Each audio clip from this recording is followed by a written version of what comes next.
Marauders. The latest in the burgeoning genre of extraction shooters pioneered by Escape from Tarkov, this unique sci-fi FPS is a PvPvE mix of looter shooter and battle royale as you and up to 3 teammates battle other space pirates in a dark, grim, and grimy future. Marauders is now available in early access, and in this video I want to answer the question, is it worth it? And if you find yourself enjoying the video, make sure to like and subscribe for more. Now, let's strap on a rusty helmet, prepare our oxygen masks, and delve into the dark, industrial spaceships of Marauders. For those unfamiliar with this increasingly popular style of game, the basic loop is as follows. You gear up, enter a raid or mission, acquire loot, get kills, and get out if you can. Any loot you acquire or enter with is taken with you if you successfully escape, or lost forever upon your death. It's a gameplay loop that provides extremely high highs and extremely low lows as you suffer soul-crushing loss if you die holding valuable gear, or that rush of adrenaline and dopamine as you survive and extract.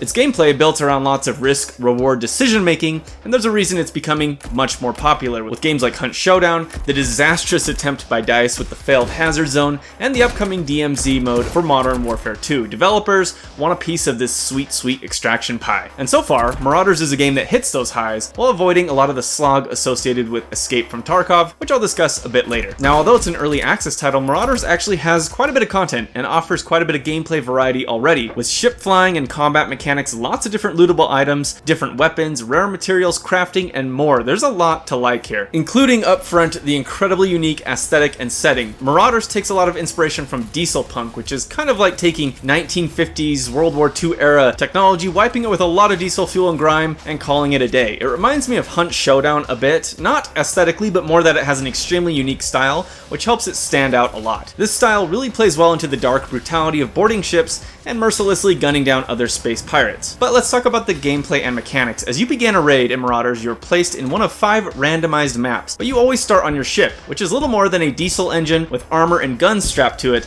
held together by grease and prayers. Your ship can be customized with a different main weapon, or you can abandon your ship completely and steal AI or other players' ships and upgrade that way. It can also be damaged and repaired, and it's possible to even launch in an escape pod and breach into enemy ships that way. It's an incredibly epic and cinematic gameplay element that makes space feel much more than just a backdrop in this game. Most of the gameplay, however, will take place on massive AI-crewed freighters or space stations that can't be stolen but do contain lots of valuable loot, so most players I've seen will just kind of beeline straight to these in an attempt to get the good loot and get out quickly. This is where the PvPvE comes into play, as it's entirely possible and really inevitable to run into enemy squads and AI as you make your way through these stations in an attempt to grab everything that isn't bolted down. Being a looter shooter, of course, you have an inventory, and so you have to be a bit choosy about what you take with you, as obviously taking less ammo or equipment into the raid opens you up for more loot and vice versa. A lot of the AI isn't too well equipped generally, but given how lethal gunshots can be, they still present a threat to players and will continuously spawn periodically to keep the pressure up on you, so you have to keep moving and looting. No lollygagging here. The gunplay so far feels surprisingly good to me, and very much like how a traditional FPS should feel. Being a bit more grounded, movement is heavier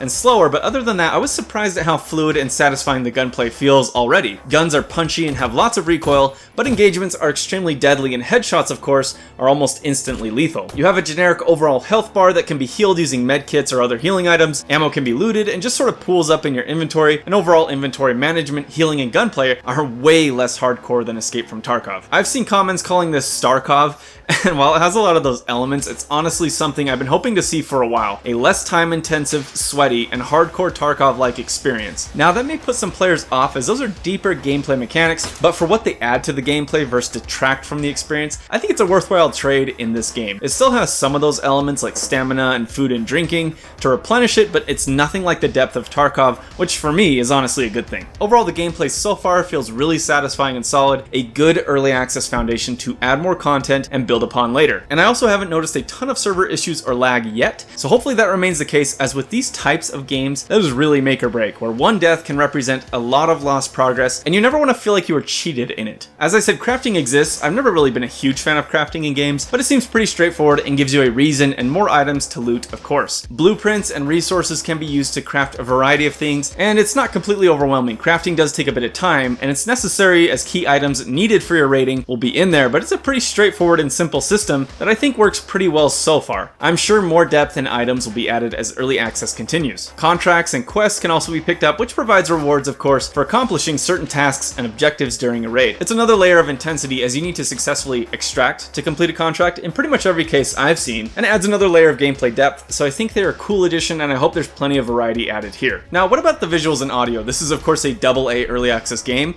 and it shows. It's not a bad looking game by any stretch, and I've been impressed with some of the texture work and lighting and the skyboxes in space especially, but things like animations, weapon and character models and detail within the ships could use a lot of work, and I don't think it's going to be blowing anyone's minds visually. It just gets the job done. And the grimy setting is portrayed really well. It's just a very dull and gray setting, and that just kind of fits. Here's hoping going forwards they can find ways to make things maybe a bit more visually interesting while maintaining their aesthetic and style. Audio also seems a bit buggy at the moment, with sounds and footsteps being jarring and sometimes not really being able to place directionally where they're coming from. I'm actually not sure if this is intended to represent the echoing of the metallic interiors of the ships, but coming from a game like Hunt Showdown, which genuinely has some of the best audio design I've ever heard in a game, it's a bit disappointing, and I'm hoping the developers can give it a lot more time and attention going forwards. Overall, Marauders is an exciting and fresh FPS that I'm excited to jump back into. For early access, I think it definitely has enough content to justify its cost and to keep players interested for many hours, and the gameplay loop provides a lot of intensity and replayability. I'm really hopeful that the developers can see some success here, and I think they will. They've created something pretty unique with a vision here, and that's what I always love seeing, a vision. I want to see developers that try some different spin or twist on things be rewarded, and I hope they support this game with lots of future content drops and updates leading to the full release. For $30, for me personally, in my opinion, I think it's definitely worth it. And that's it. Let me know in the comments below if you've played or are interested in seeing more content in this game, and maybe I can make some more. Until next time.